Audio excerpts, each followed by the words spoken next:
días y bienvenidos a Iceberg de Valor, el podcast de inversión basado en el Value Investing.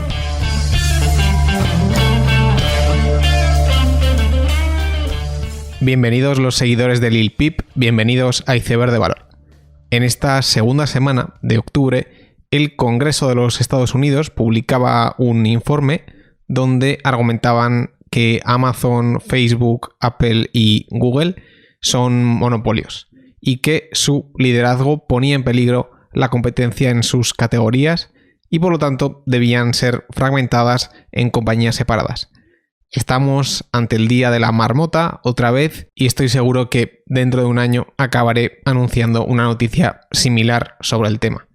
El informe, que funciona a su vez de tesis de inversión en estas compañías, alega que estas plataformas son los guardianes de sus respectivos mercados y que son capaces de elegir a los ganadores y perdedores en la economía real. Utilizan su tremendo poder para fijar comisiones exorbitantes, contratos abusivos y extraen datos de aquellos negocios que necesitan usarlos, además de simplemente copiar a competidores aprovechando su posición competitiva. Aunque el informe ha armado revuelo durante la semana, veremos si se acaba diluyendo en el tiempo, como ha ocurrido básicamente con todos los documentos análogos. No obstante, quizás lo que me parece más interesante de la situación no es quién está en el informe, sino quién no está: Microsoft. Después de estar en la diana regulatoria pues hace 20 años, parece que Microsoft ya ha pagado su peaje y queda fuera de estas persecuciones, en mi opinión, en gran parte por no tener un portfolio de productos directos al consumidor tan fuerte como los demás. Sin embargo, pues es curioso que probablemente la plataforma de software corporativo más enraizada y más monopolística, que copia los productos de los demás y consigue implantarlos por su distribución, o como simplemente, como ha ocurrido con Microsoft Teams, consigue empaquetar un caballo de Troya gratuito en una parte importante de las empresas del mundo, pues no, eso no. Microsoft no tiene prácticas monopolísticas, claro. Por otro lado, esta semana hemos sabido que Uber, Lyft, DoorDash y otros han financiado 185 millones en California para aprobar la propuesta 22. Esta es una historia con varios capítulos que ya apareció en varios episodios del podcast. Primero, California establece la normativa AB5 el 20 de agosto.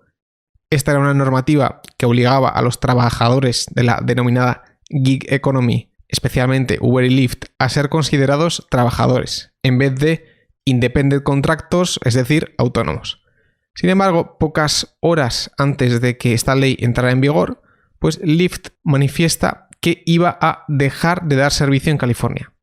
Debido a este órdago, pues la normativa acabó por no entrar en vigor y finalmente se ha acabado emplazando el dilema a la propuesta 22, que se someterá a votación popular el 3 de noviembre.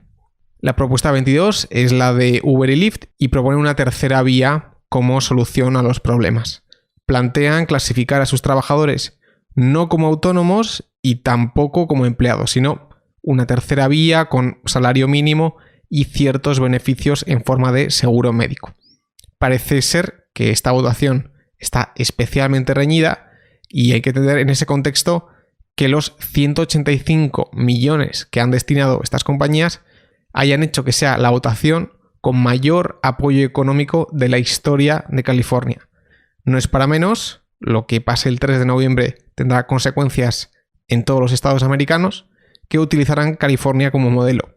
Es por ello que esa inversión de 185 millones tendrá una IRR muy buena si finalmente la balanza se acaba inclinando a favor de las compañías de gig economy. Como digo, una fecha importantísima, ese 3 de noviembre, en la que, como he dicho más de una vez, yo creo que esa tercera vía acabará aprobándose, ya que realmente Uber y Lyft pues tienen el poder de parar todos, entre comillas, los taxis de California, causando pues graves estragos a corto plazo. También la semana pasada se anunciaba la noticia de que la SPAC de Oaktree se fusionaba con Hims & Hers, una compañía DTC de medicamentos y cuidado de la salud. Yendo por partes, Oaktree, la compañía fundada por Howard Marks, punto 1, tenía un SPAC. Y punto 2, se fusiona con una startup, básicamente, de medicina y cuidados DTC, es decir, directas al consumidor. Y bueno, por si esto suena raro, bienvenidos a 2020, la nueva normalidad donde Oaktree saca SPACs y se fusiona con startups DTC.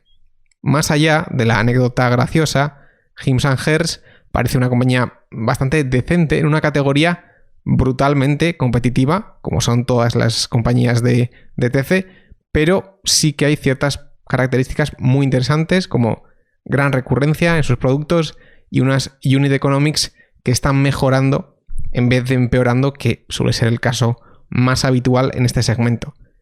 Tampoco intentaría unir mucho a Oaktree y Hims a largo plazo, pero veremos cómo les va como compañía cotizada. Y bueno, para cerrar el segmento de nuevos SPACs, sí, Chamath lo ha vuelto a hacer. Esta semana ha sacado más SPACs. Y por lo demás, en España la situación es un poco diferente, en el mal sentido, ya que ha habido varias reestructuraciones, como la quiebra bastante sonada de Dentix, la cadena de clínicas dentales, ajustes laborales en Iberdrola y ERES en The Phone House. Los vuelos en Europa no se están recuperando y esa segunda ola que se está viendo en Italia, Francia o Inglaterra, pues no deja ver la luz al final del túnel en una economía que es muy dependiente del turismo. Pasamos ya al tema de este episodio, que se titula Tabaco y adicciones.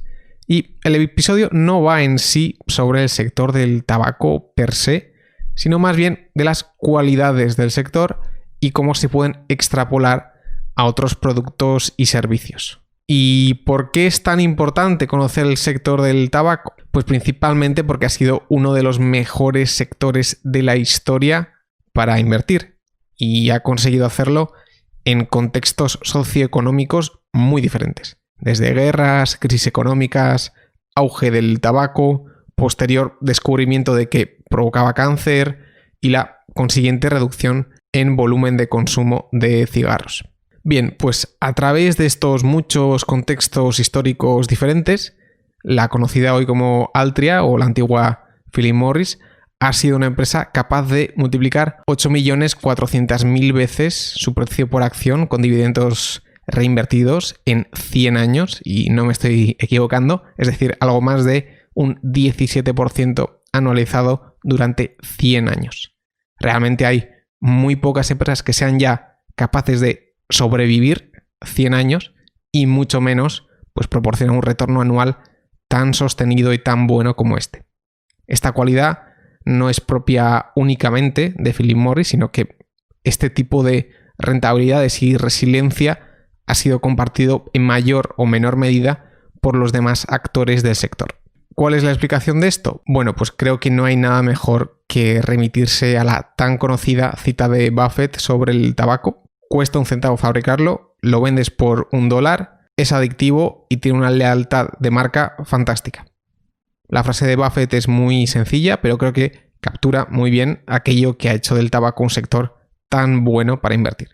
Y realmente creo que aquellas cualidades que hicieron el tabaco una inversión tan buena se pueden extrapolar fácilmente a otros productos que han resultado inversiones magníficas. Por ejemplo, podríamos decir la misma frase sobre Coca-Cola. Cuesta 1 céntimo hacerlo, lo vendes por $1, es adictivo y tiene una fantástica lealtad de marca. Sin embargo, la percepción del tabaco en los últimos 40 años pues, ha estado bastante lejos de ser positiva. Desde que en los años 70 se tuvieran los estudios que demostraban que fumar provocaba cáncer, los volúmenes de consumo de tabaco se han reducido de forma constante y bastante predecible. Además de eso, lo que también ha cambiado es la percepción de los inversores, haciendo que sea un sector siempre sobrevolado por problemas regulatorios y el estigma de ser mercaderes de la muerte, que es como se los llamaba en épocas pasadas. De hecho, si alguien ha leído Barbarians at the Gate, ya en la época de Ross Johnson y la LBO de KKR por Nabisco, ya el propio Ross Johnson se estaba quejando de que les estaban infravalorando por tener la división de tabaco junto a los staples de comida. Como se puede ver, el pesimismo y los mercaderes de la muerte llevan de la mano varias décadas. Entonces, ¿cómo han podido componer las tabaqueras a altas tasas de retorno con una bajada de volúmenes de ventas tan grande? Pues bueno, la respuesta son las subidas de precio tan famosas que han sido muy constantes y predecibles. A mí me suelen gustar bastante las slides de Altria, donde atribuyen las caídas de volumen según su causa. Por ejemplo, en 2019, una bajada de ventas secular del 2,5%, que se debe a que cada vez menos gente quiere fumar por sus consecuencias a la salud y además que la gente va muriendo. Luego está una bajada de volumen del 1,3% por esa elasticidad del 0,3%, que se refiere a que por cada dólar que se sube el precio del paquete, 0,3 dólares de ventas dejan de producirse. Y finalmente a esto se le añade una reducción en volumen del 2% en cross category, que se refiere al volumen perdido porque se ha ido a otras categorías, ya sea vapeo, tabaco de mascar, bolsitas de nicotina u otros productos. Y de hecho, el gran monstruo de la industria en los últimos años ha sido justo el cross category, ya que el mecanismo de subidas de precios funciona cuando estas son poco a poco y las bajadas de volúmenes son constantes y predecibles. Cuando de repente entra un nuevo actor que te quita volúmenes, pues todo puede llegar a trastocarse. Sin embargo, en los últimos tiempos, los datos están reflejando una inflexión justo en el sentido opuesto, con los escándalos del vaping que hubo hace un año, cuya credibilidad también, hay que decirlo, que tampoco es muy grande y realmente creo que se debió más a la calidad del producto más que a los problemas del vapeo en sí. Pues aún con esto, el monstruo del cross category es menos importante y es más, si alguien ha visto el Alternative Data de Nielsen sobre British American, Altria y otros en los últimos meses, verá que los volúmenes están recuperando de forma notable respecto a otros años. Pero lo que es evidente es que el tabaco, más allá de si deja de perder en cross category o si está un poco más o menos de moda, no va a ser el sector de crecimiento que fue en los años 60. Aún así, creo que aquello que hizo tan rentable y tan viral al tabaco se ve en otros sectores. Antes he mencionado Coca-Cola, pero quizás el ejemplo más claro de hoy en día es Facebook. El coste incremental de la publicidad es cero, lo vendes por €1, es adictivo y tiene efecto red, parafraseando a Buffett. O el casino online de Evolution. Los costes incrementales son cero, los vendes por €1, es adictivo y tiene lealtad de marca. Por lo tanto, los nuevos tabacos con crecimiento, pues tiene sentido que estén en otros sectores y en otros sectores que, por otro lado, tienen constantemente la sombra de la regulación encima, ya que, como pasa con el tabaco, esas cualidades adictivas acaban atrayendo al regulador. También hay que entender en este contexto la burbuja de la marihuana y el CBD que hubo hace un par de años. Todo el mundo sabe que si consigues un nuevo producto con propiedades similares al tabaco, es posible hacer una fortuna. Sin embargo, al contrario que con Facebook o Evolution, el problema que tienen estas categorías es que no hay lealtad real de marca y el consumidor suele ser muy propenso a probar diferentes marcas y diferentes variedades, lo que hace que en esas primeras etapas de la industria la inversión en CBD, por ejemplo, sea tan peligrosa. De hecho, ese santo grial del tabaco moderno con crecimiento realmente creo que está en otros sitios. Por ejemplo, Swedish Match es una compañía que fabrica productos relacionados con el tabaco, pero que no son cigarros. Entre ellos tiene una marca, ZYN, que fabrica nicotine pouches o bolsitas de nicotina, que se tratan de pequeñas bolsitas blancas que te metes en la boca y es una especie de tabaco oral. Bueno, pues ZYN lleva 4 años de crecimiento a más del 60% anualizado en Estados Unidos Y uno podría pensar, bueno, crece, pero seguro que queman muchísimo dinero. Pues más bien lo contrario.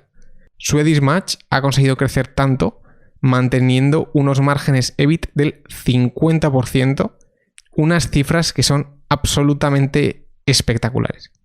Por lo tanto, ese producto adictivo con gran lealtad y alto crecimiento creo que no está tanto en el CBD, sino que creo que está más cerca de las bolsitas de nicotina de Swedish Match y las versiones que están sacando British American y Altria.